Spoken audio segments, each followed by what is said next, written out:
Hi, and welcome to this unboxing of the Apple Mini DispayPort to VGA Adapter. This is going to be used with my 27-inch Thunderbolt iMac. It is compatible with those. And a HP monitor that I use for my X6 AMD gaming PC. Okay, on the front we just have the Apple logo and Mini DispayPort. There's the DispayPort there.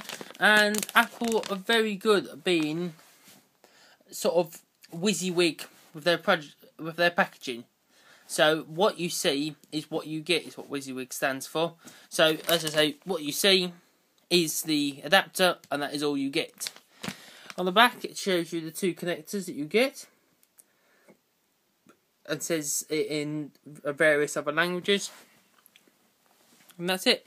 It cost me £21. It's quite expensive for just a small adapter, but that seems to be Apple's way. Right, I shall open it up.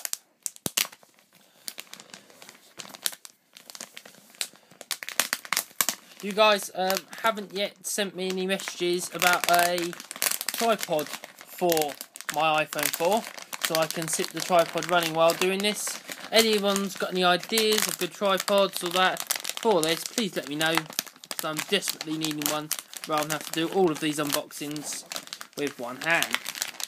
Okay, got the card off, the adapter itself, and there it is. Very basic. VGA port on one end, Mini DispayPort on the other. The same size port as the Thunderbolt port. Okay, right, this has been an unboxing of the Apple Mini DispayPort to VGA Adapter. Thanks for watching, and don't forget to subscribe.